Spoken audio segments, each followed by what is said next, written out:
famous words of Rabbi Akiva. Rabbi Akiva says, "Ve'ahavta l'reacha kamocha." Ze klal gadol b'Torah. That this mitzvah, which is one of the 613 mitzvot, every one of us is commanded to love our friend kamocha, like we love ourselves. Rabbi Akiva says it's not just another mitzvah. He calls it a klal gadol b'Torah, a very, very big principle in Torah, which means that it goes beyond the one mitzvah that it's mentioned in the Torah. It's a principle throughout life and throughout the Torah.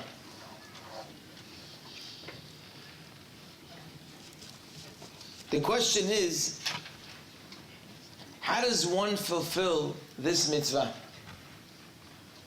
Is one expected really to love his friend the way he loves himself?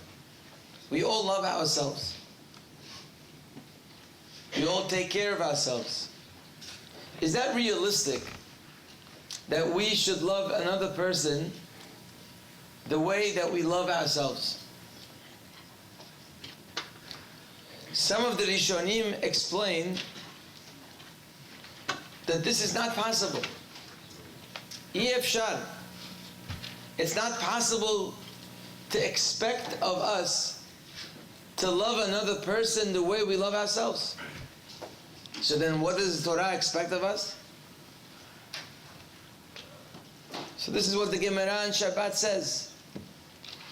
The Gemara says, a famous story of a goy that came to Shammai and he asked him to convert.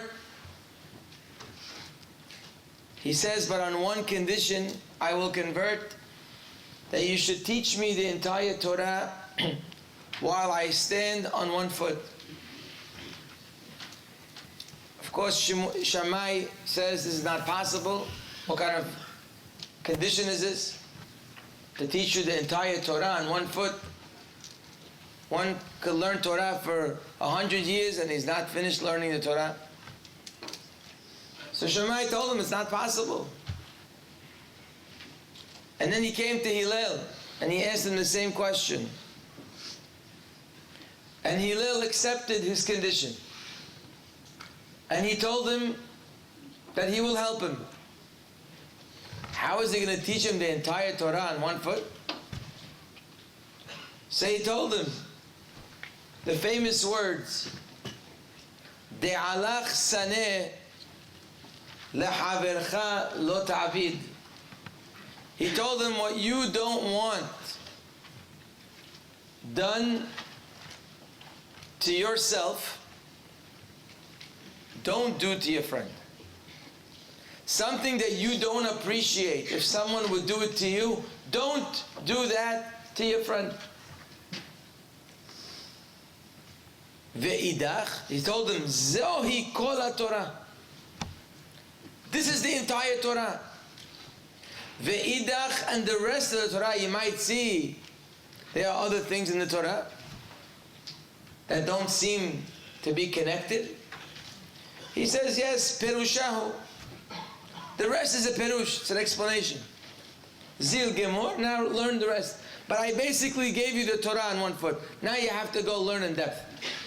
It's like learning a Gemara quickly, and then you have to learn Be'ayun.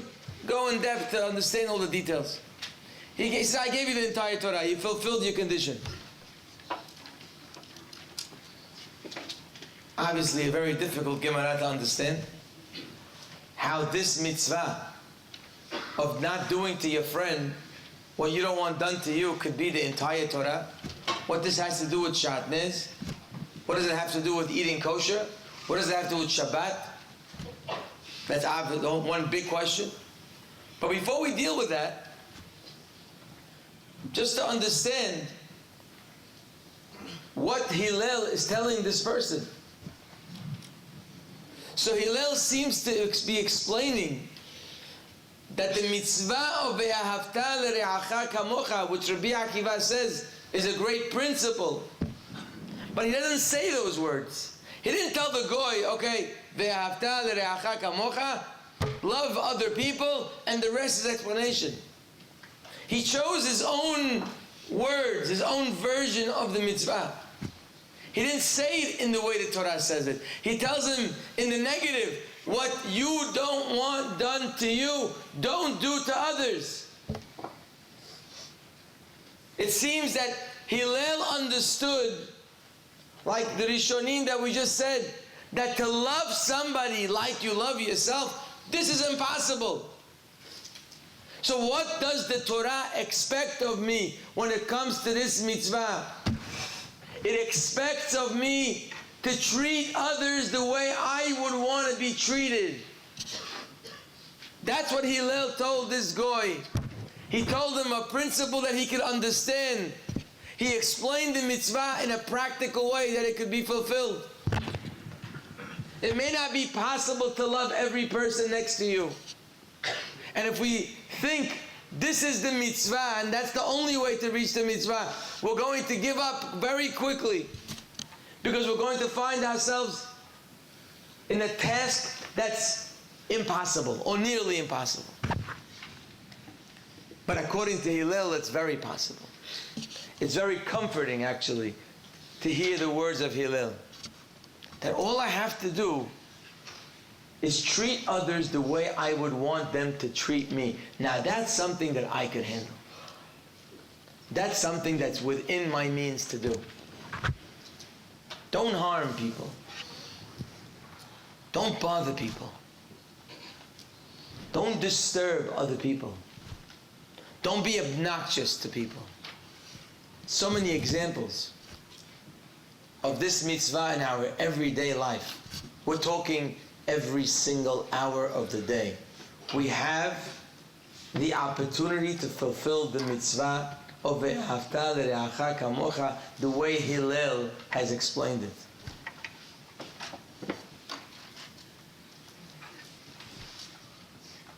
For those who drive, person is late somewhere and he sees there's no parking. Someone's driveway is pretty clear, right in front of the shul. So you put your car there. Ve'ahavta l're'acha kamocha. If that's your house, you wouldn't want someone blocking your driveway. Don't block someone's driveway. In the middle of the night, 11 o'clock or 12 o'clock, people are sleeping, and you're sitting outside with your friends, and you're talking loud, like it's midday. Don't do that. If you would want to be if you would be sleeping, you wouldn't want someone outside your house being loud and disturbing your sleep. This mitzvah is asking us to be conscious of what's going on around us.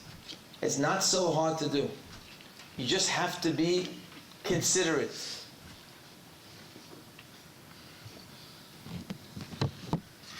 Sometimes a person is sitting down and he sees an older person coming his way.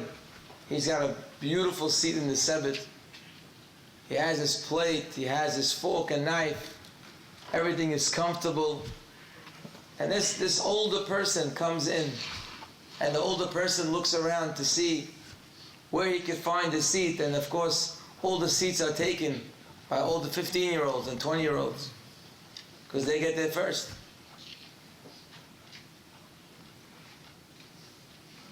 Ve'ahavta l're'acha kamocha says to you, if you were that man, what would you want done to you? Would you want a younger, healthy person sitting down while you're standing up? Wouldn't you feel annoyed by a person sitting with his 3-4 children and there's older people standing up waiting for a seat? Be considerate. When you have a good joke and it's really going to hurt somebody when they hear it, would you want someone to joke that way about you? Would you want someone to say those words? Would you want someone to bring you down in public? You wouldn't want that done to you. Don't do it to others. This is a theme throughout. It's not only with friends. It's with teachers. It's with rabbis. If you would one day be teaching a class, I know you probably don't see yourself that way. But in life there are many situations equal to that. And maybe one day you will be doing that. If you would be teaching a class, would you want others to behave in a certain way that would be not proper? Would you want guys to go to sleep in the middle of the class? Is that what you would like? So don't do it to others. Be considerate of your employees. If you were an employee, how would you like to be treated? Would you want your boss to say thank you for working hard? Would you want him to encourage you? Do the same for your employees. Basically, this mitzvah is telling us, put yourself in other people's shoes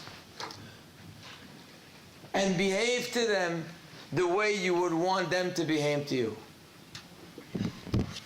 The Hatam Sofer, one of the great rabbis in the history of our people, he writes in one of his teshuvot, he says, I'm sorry I had to write back an answer to you without looking through my Sfarim.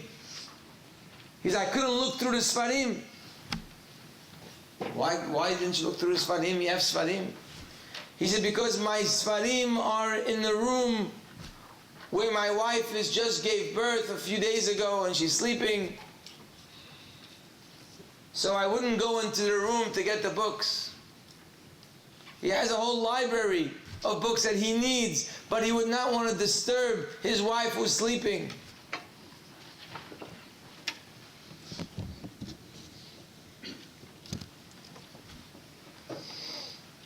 This is the easy part of the mitzvah.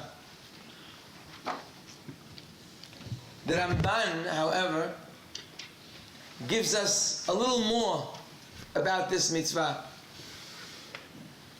Besides being considerate, the Ramban says that generally speaking, we like that other people should also succeed. Most of us, if you asked us, would you like your friend Yosef to succeed in life? He would say yes. Would you like him to make money? Of course. Would you like him to do well in his studies? Yes. Would you like him to have a nice house? Of course. Would you like him to be a Ben Torah? Yes.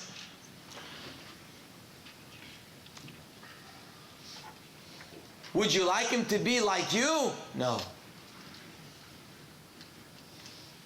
I want everyone to succeed. I want everybody here to succeed. Just not like me. I always want to have one up. Says the Torah, ve'ahavta l'reacha kamocha. You should wish for others to succeed as much as you will succeed. Don't play the game of competition when it comes to your friend's well-being. Don't try to be better and more successful than others. To try to be successful, you should want to be successful. To make the most money, to learn the most Torah, to be the best looking, to have the most success, you should strive to be the best that you can be. And you should want that your friend should have as much success as you. Exactly as much, not less.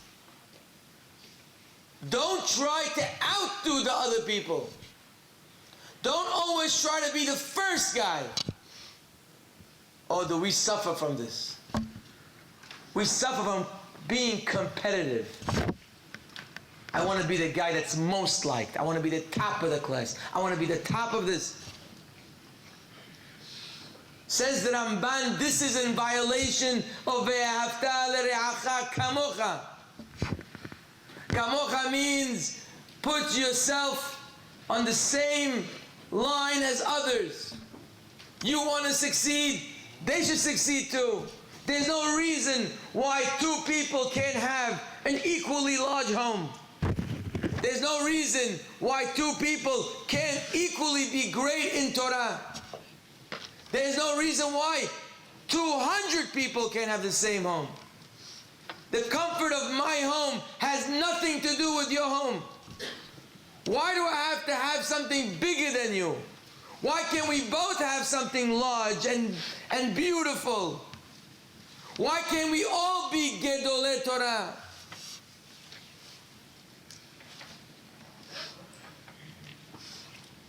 As one man once went to a great rabbi and he brought his son. And he says, Rabbi, could you please bless my son? He says, what beracha should we want? He told him, please bless my son that he should be a gadol. He should be the greatest rabbi in Am Yisrael. He told him to bless your son, I would be happy. But to curse Am Yisrael that they should all be second to your son or third to your son, this is something I'm not prepared for. Why does he have to be a Gadol Be'Yisrael? The Gadol Be'Yisrael?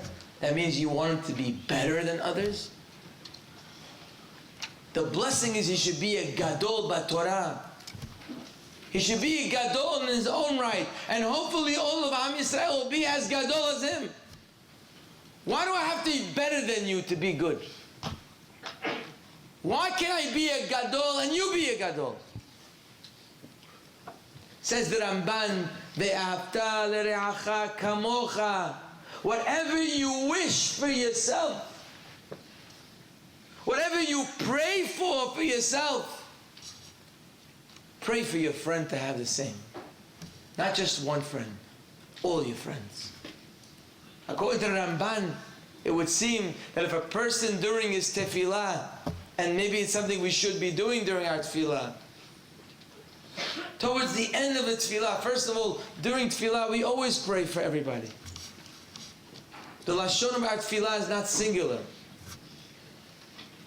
Refa'enu Adonai v'nirafeh. We don't ask only for our refuah shelema. We ask for everybody's refuah shelema. Barechenu, parnasah for everybody. Da'at for everybody.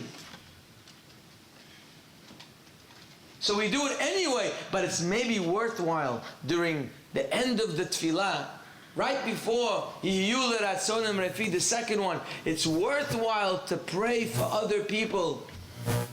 And the prayer should be that they should be successful on the highest level. Just like I want to be successful.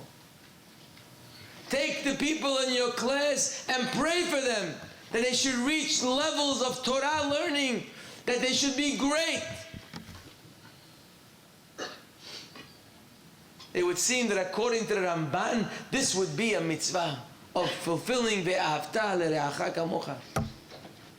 Wish for others what you would wish for yourself, and no less. Kamocha. Just like you. Of course, this is hard for us. Jealousy stands in the way. It stands in the way of wishing for others. Because our jealousy gets the best of us. Our jealousy doesn't allow us to see others doing better than we do.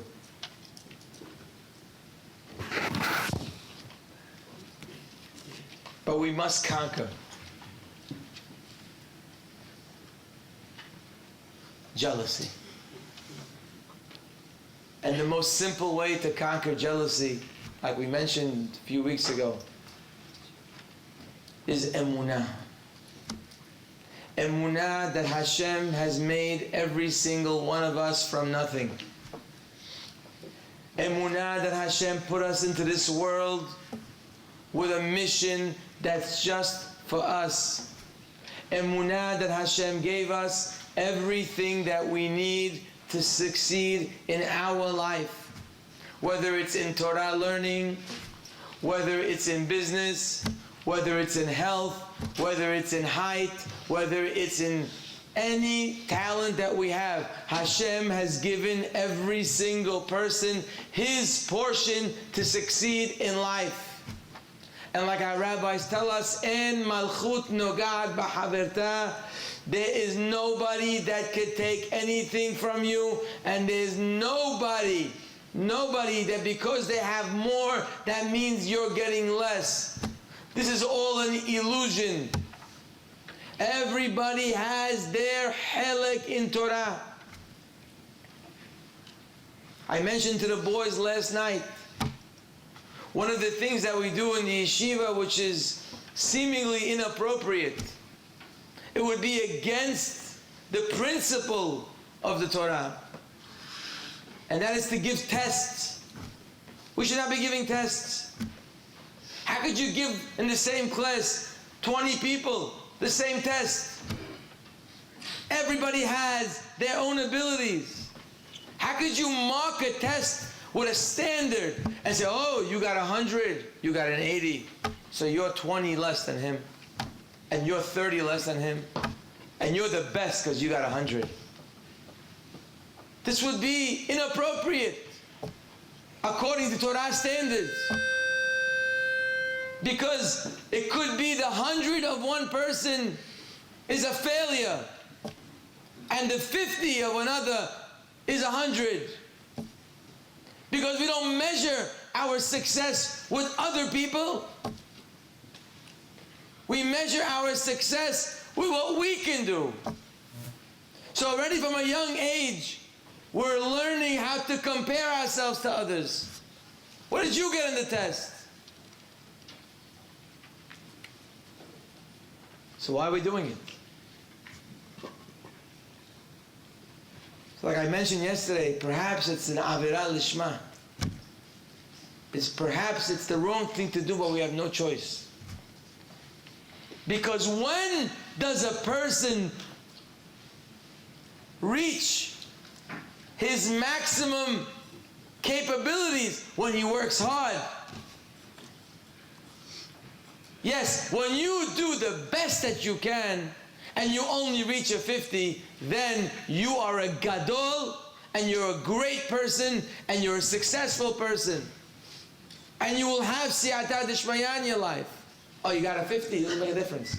Your 50 is 100. But on one condition, that you worked hard. And I think that's something we probably all lack in. How many of us are working hard? How many of us are really reaching the most that we can and putting the most effort that we can? So without testing, people will do nothing. So we have to have tests just to get people to work hard. But be'emet, in a perfect world, imagine everybody in this room will be working the hardest that they can. It would be terrible to give tests. If you're working the most and you're putting the most energy, what are you giving tests for?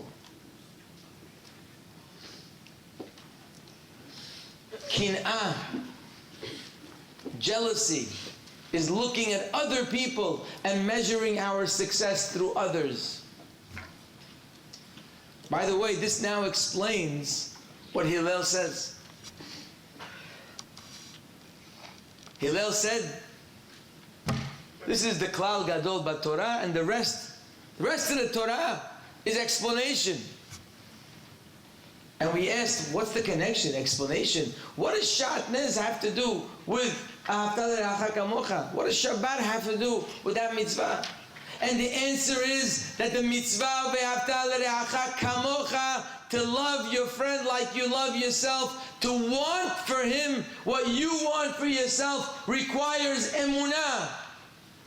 That him having more than you is not affecting you one bit. Everybody has their own package. Nobody could take anything from you. Yes, wish for your friend to have the most success. Pray for his success. It's not going to hurt you. Really? Isn't there just enough money? Isn't there just enough 8 slices in this pie? If someone takes a slice, only 7 left. That's not what Emunah says. Emunah says Hashem gave each person and will give each person what they need. And once you fulfill the mitzvah of Ve'afta L'Reacha Kamocha, now you have emunah, and with emunah you fulfill the entire Torah. Because the entire Torah is emunah. All the mitzvot are emunah. Be'tzadik be'emunato yihyeh. Once you have emunah, you have kol Torah kula. The entire Torah has lessons in emunah, in all different facets of life.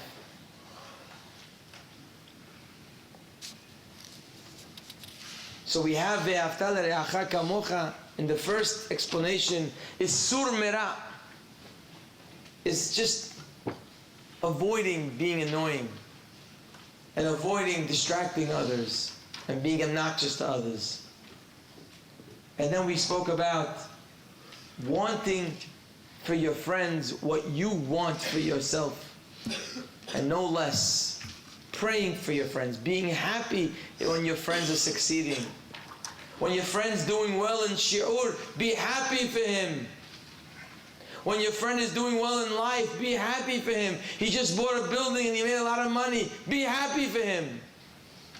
Most people cannot be happy when they hear that others are succeeding. They hear someone made a lot of money, all of a sudden this great pain hits their stomach and their heart starts to go a little faster because they're getting nervous. What happened?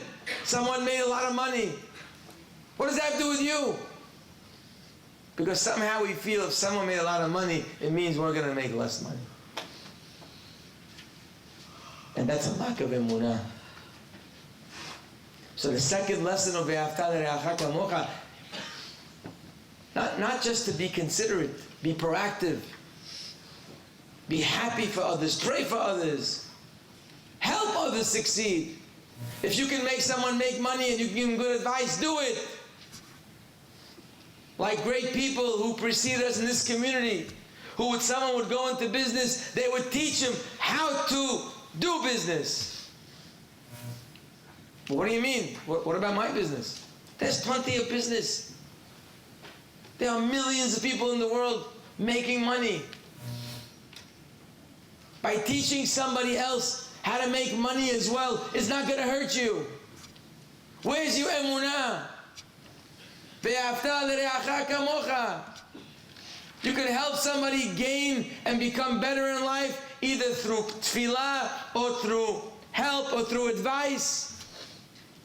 Do it. That's the second part of Ve'afta L'Reacha Kamocha. The proactive part.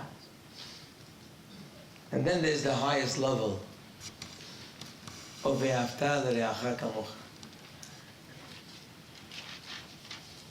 The level that we see practiced by great people in our nation. A level of Ve'afta L'Reacha Kamocha that perhaps we may see ourselves distant from. It's the Ve'afta L'Reacha Kamocha of Gidolim, of Gidolei Yisrael. It's the Ve'afta L'Reacha Kamocha that sees every person, that sees every single person around us like our family. Imagine we looked at people like they were our own children, like they were our own brother, like they were our own father, If your father would come to you right now desperate for help, you need something, you're going to do whatever you can to help. Whether it's prayer, whether it's carrying things, whether it's being there for him. It's your father. Someone asks you, why are you doing this? You only do things for yourself. Why are you doing this? You say, what do you mean? It's my father. My father is me. My mother is me. My children are me. Ve'ahavta l'reacha kamocha on the highest level is when we look at the people around us like family, because we are a family. Am Yisrael is a family. We may look like other people in the street, but we are a family. The Sefer Hasidim writes, Am Yisrael is the only nation in the world that if a Jew in America would hear about a Jew in India that got killed, he would hurt in America because of the Jew that got hurt in India, even though he never saw him, he never met him, and it has nothing to do with him. We don't find that by the rest of the nations. Says the Sefer Hasidim, because we are one family. We are one body. Ve'ahavta l'reacha is telling every one of us, the people around you are your family members. They may have a different last name and maybe a different background, but every single one of Am Yisrael is called Bnei Yisrael. We are all the children of one man. We are all the children of Yaakov Avinu. And such a feeling towards our nation is an obligation of Ve'ahavta l'reacha kamocha. It would not shock anybody here if I would tell you, you know your mother? She loves you like she loves herself. You say, really? You all know that. I bet your mother loves you more than she loves herself. That's the kind of love that Gedolei Yisrael, great people in our nation, aspire to such a love and have such a love. The love of family. There's a great rabbi who passed away, Rav Shimshon Pincus, Zecher Tzadik Livracha. A man who had nothing really in the physical world for himself, but a man who was very wealthy. Wealthy in Torah and mitzvot. He was once helping a couple who had shalom bayit problems. And one of the things that the wife complained about when he spoke to her privately, she told him, you know, my husband, he never eats my food. I make food all the time. He doesn't eat my food. It's so bothersome to me.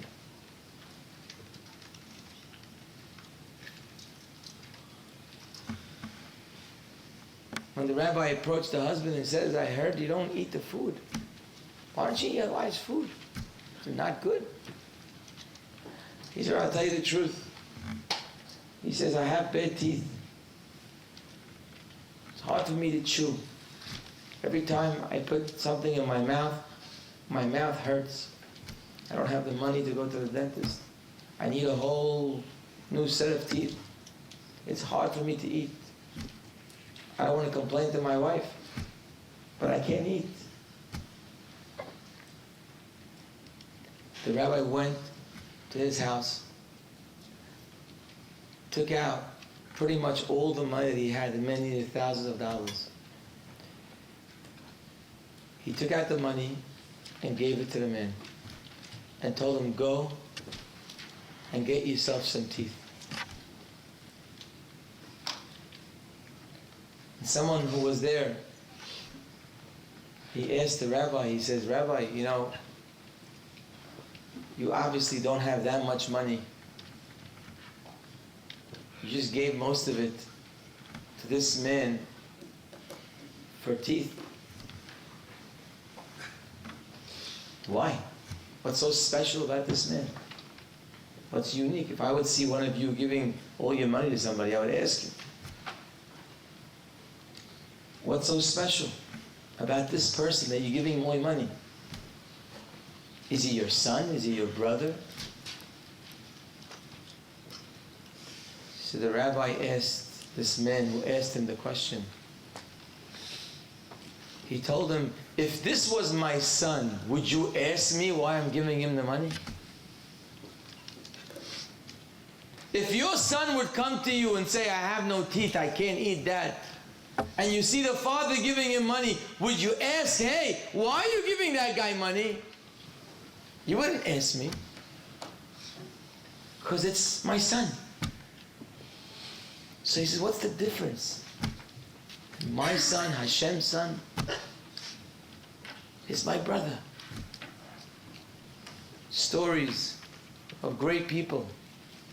You should open up books and see all the great stories. There are too many to speak about.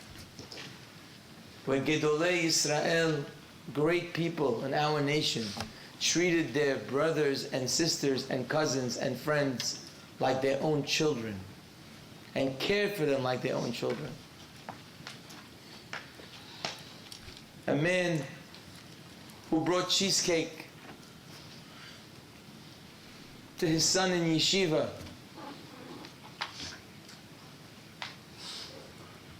who was living out of town yeshiva. He went for Shavuot and he brought him a cheesecake, but then he realized that there's 20 or 30 other people in the class. How would they feel if this boy got cheesecake and they didn't? So he bought cheesecake for everybody. It's my son, it's his son, it's the other guy's son. We're all God's children. What's the difference between this one and this one? That's what the mitzvah is telling you. We're all God's children. We're all brothers.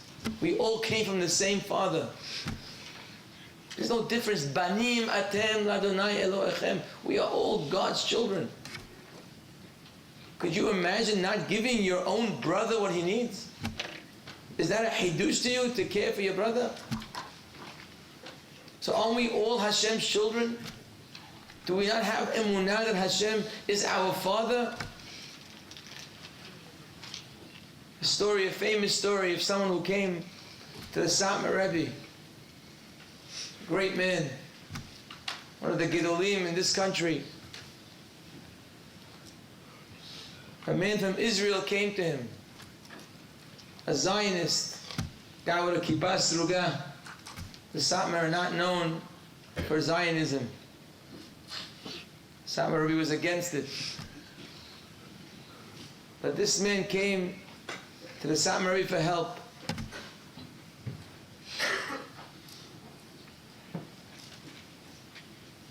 And the Rebbe asked him, so how much do you need? How much can I help you with? He says, really, I need $1,000. In those days, $1,000 was giving a guy today $100,000. He said, I need $1,000 to solve my issue. The rabbi goes, he counts the money, and he gives him $930. The man is so appreciative, and he walks out. One of the Gabaim with the rabbi, he knows the rabbi has $1,000 to give. He asked the Rebbe, he says, the man asked for $1,000. You wanted to help him. You have $1,000. Why did you give him $930? He told him, I thought to give him $1,000. But then I thought that if I give him $1,000, he's going to walk away feeling very upset. He's going to hit himself over the head and say, Dib, you asked for $1,000, you got $1,000. If you'd have asked for 2,000, you could have gotten 2,000. Why'd you only ask for 1,000? Silly you. He said, I wanted to make sure he walks out of here besimha. So I gave him a little less. So you understand, that's all I could give. And it wouldn't have mattered if he asked for more money. This is Ahavat Yisrael on a very high level. It's not even a hasid of his. In fact, he disagrees with him. But he's your brother. When you have a brother, you don't ask those kind of questions. It says that the Beit HaMikdash was destroyed because of Sinat Hinam. Sinat Hinam literally means baseless hatred. What does that mean, baseless hatred? When was the last time you hated someone for no reason? There's always a reason. If right now you have someone that you don't like, it's for a reason. Could you imagine seeing someone for the first time, the guy did nothing wrong to you, and you just hate him? Baseless hatred? When was the last time you saw someone have baseless hatred? What does that mean?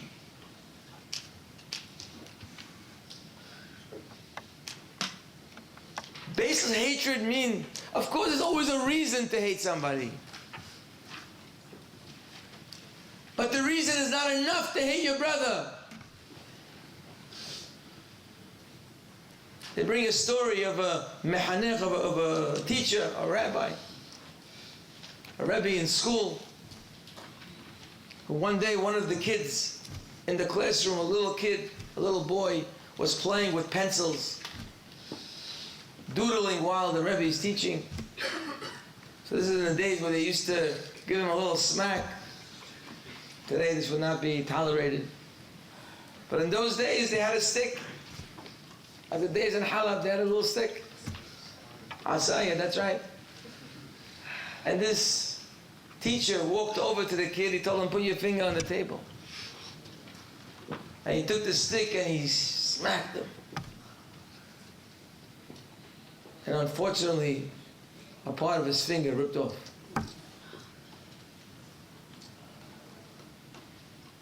And the kid went home.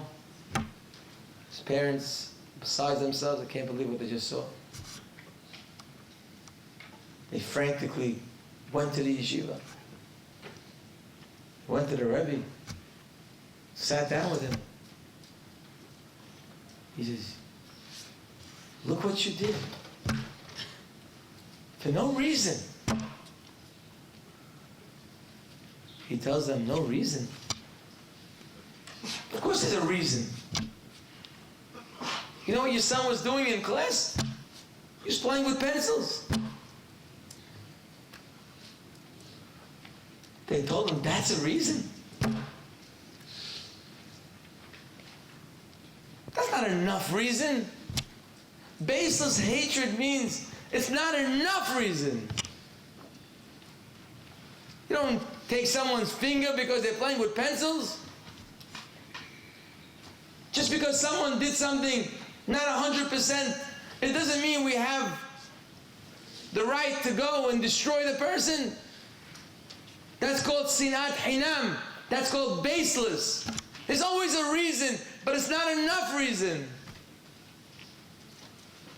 We don't have to look into every single thing a person does and analyze it and see where was the guy coming from and what did he mean, and he probably hates us and he's probably planning to destroy us and to kill us. Not enough reason. It's your brother. Famous, cute story about the Ger Rebbe. He had a code. In every parasha in the Torah, something to do ve'ahavta l'reacha kamocha. Every parasha in the Torah, he would show how the parasha has a connection to ve'ahavta l'reacha kamocha. When they got up to Parashat Balak, one of his Hasidim asked, Rabbi, Where do you see in Balak, ve'ahavta l'reacha kamocha? Where in the Balak, what do you see here? He told him what? Very easy. He told him, look at the words Balak. Vet ve'ahavta. Lamed l'reacha. Kuf kamocha. Ve'ahavta l'reacha kamocha Balak. He told him, Mahila, Rabbi, forgive me. But ve'ahavta is spelled with a vav, not a vet. And kamocha is with a chav, not a kuf. So he looked at him and he told him, if you're going to be so medadek, in ve'ahavta l'reacha kamocha, you'll never know how to fulfill this mitzvah. If you're going to be so particular, the vet and the vav and the kuf, forget it. You're not going to fulfill the mitzvah. Let loose a little bit. It's your brother. So we learned today 3 things. 3 levels of this mitzvah. The simplest level, don't be annoying. Don't mistreat others. Treat others like you want to be treated. Such a simple rule to follow in life. You will be loved for it. You will fulfill the mitzvah for it. The second level is more proactive. Want for others what you want for yourself, and no less. Kamocha. Pray for other people's success. Starting today, make a little tefillah. I give you a suggestion. You want siyata d'shmaya? Make a little tefillah and pray for certain people around you. Pray for them. Pray that they should succeed with all the great successes of life. No less than you. Pray for them. And if you want to pick someone who you're having a little competition with, even better. Someone that sometimes you see them as your enemy, or the one that's taking away from you where you should be. If you have such people in your life, adrabah, those are the ones you should pray for. Pray that this person should be successful, should be gadol b'Torah, should be the top guy in the yeshiva, should be all matzliach in everything he does. Pray for him. Make a list. 5 or 10 people. Pray for others. Wish upon others. And when you hear other people are successful, be sameach. Have the emunah that Hashem is not taking anything away from you just because He has. Adrabah, when you feel happy for others, that's reason to give you more. That's the positive. Do for others. Care for others. Want their success. Kamocha. And the last one that we should all strive to get to. The Ahavta l'reacha kamocha of the Gedolei Yisrael, where we treat every single one of Am Yisrael as our brother. Because we are brothers, we have a father.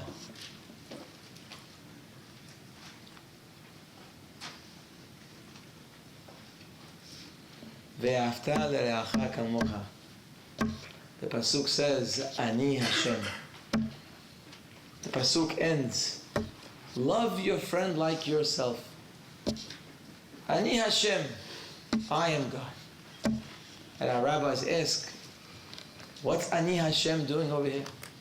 Every pasuk in the Torah you can write Ani Hashem. Why Be'ahavta l'reacha kamocha gets the ending, Ani Hashem. I am Yud Keh Vav Keh. A famous story that they bring, but a very powerful story. The message of this story is extremely powerful. It's a story of 2 men, very wealthy men, who lived in 2 different cities around the world. One lived in Baghdad, in Iraq. One lived in Cairo, Egypt. And they would cross paths during their business dealings. They would travel from place to place, and they would see each other, and they became such close friends. And some years later, the man from Baghdad hit hard times. Excuse me, it was the man in Egypt. He hit on hard times, and he lost all of his money. He went from the top to literally the bottom, zero. He had nothing to eat. A proud man who always had parnassah, who always gave, now was needing to take, and it was very hard for him. At some point, his wife told him, you know what, we're suffering for months already. He says, you have a good friend in Baghdad. He's your best friend. He has money. Maybe go to him. Maybe he could help you. He could rescue the situation. It was hard for him, but he went. In those days, they had to walk. He walked for days until he finally reached Baghdad. He was exhausted. He was sweating. His clothing was ripped. He was dirty. It was night. He said, I'm going to go to my friend looking like this. It's not the way to meet my friend. He said, you know what, let me just sleep here. And in the morning, I'll wash up and I'll go see him. So he found a piece of grass somewhere in the park. And he laid down on the grass. He covered himself with his blanket and he went to sleep. In the middle of the night, he hears noise, people screaming, people threatening each other.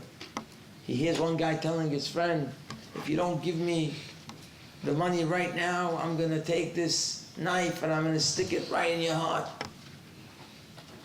The guy is scared. He's sitting there inside. It's dark. He can't see what's going on. And then he hears that a guy took a knife and he killed another guy. And he sees, not far from him, a guy laying down, dead. Middle of the night in Baghdad, what's he going to do? He's scared to do anything. He stays till the morning. In the morning, the first thing comes light. Police come.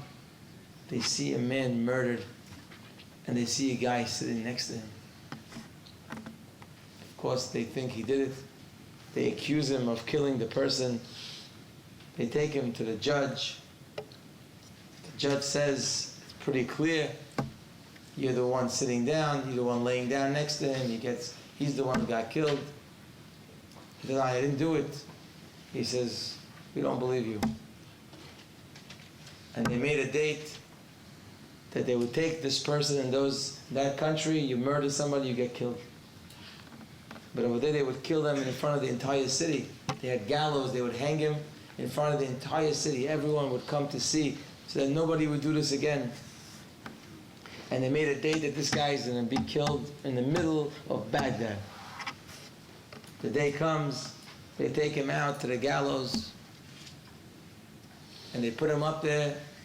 They're about to put the rope on his neck.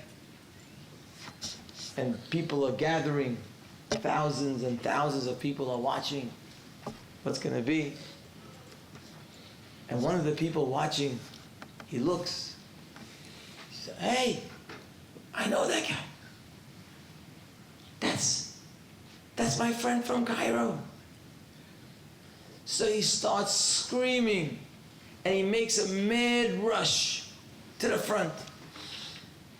And he says, stop! Stop, don't touch him. It was me. I killed him. I'm the murderer. He gets to the front and the guy's ready to kill the guy. He says, don't touch him. I killed, it wasn't him. The guy from Cairo sees his friend trying to defend him. He says, don't believe him. I killed, it wasn't him. Don't listen to him. He's lying. The guy doesn't know what to do. He says the other guy killed. He killed, not him. The other guy. Each one says the other one didn't kill. Each one says, take me on. Put me on the gallows. Never had a situation like this in his life. What are you doing that kid? You kill both. You don't kill him. He said, you know what? He said, we'll go to the king. The king has to decide. This is a new situation, never happened before. It's not in the Constitution. They go to the king. They tell him the whole story. They bring the two men. The king says, listen, gentlemen, I don't know what's going on here. I can't begin to understand what you guys are doing. But I'll tell you this. He says, if you give me a good explanation, he says, I give you my word, you'll both go free. If I can understand what's going on here, you're all going to go free. So they explain the story. How good friends they are. And each one said, I know he would never do it. I know this guy would never kill. I'd rather die before him. Such a beautiful person. Such a good man. Haval, that guy should leave this world. Each one says the same thing about his friend. When the king finishes, he hears this. He says, gentlemen, I'm going to let you both go. But I have one condition. He says, I want you to include me in your friendship. He says, I have many people that like me, and I have many friends. But friendship like this, I never saw. I want to be number 3. The Pasuk says, Ve'afta l're'acha kamocha. Ani Hashem. When you have people that love each other and protect each other and respect each other and pray for each other, Hashem says, I want to be in this relationship. And you know what happens when Hashem is with you in life? Could you just imagine what it's like to have Hashem with you in life? You know what siyata dishmaya means? It means that everything you touch will be gold. It means every project you work on, you'll succeed. It means every marriage that you'll be involved in, you will be matzliach. It means every child you'll see success. Siyata dishmaya is the ingredient. God's presence in a marriage makes the marriage. God's presence in a business makes the business. God's presence in your job, in whatever you do in life. If you have Hashem with you, you will succeed in a big way in anything that you do in life. Who doesn't want here to succeed? Who doesn't want to be the most successful in anything that they do? You need one ingredient. It's not the people who are the smartest that are succeeding. And it's not the most educated. And it's not the best looking. And there's no formula for success in life. There's one formula in success in life. It's called siyata dishmaya. It's called Hashem is with you. Ani Hashem, I'm with you. If Hashem is with you, you have hatzlaha. You want to get Hashem in your life? Find yourself good friends. Love people around you. When you love the people around you, Hashem says, I want to be right there with you.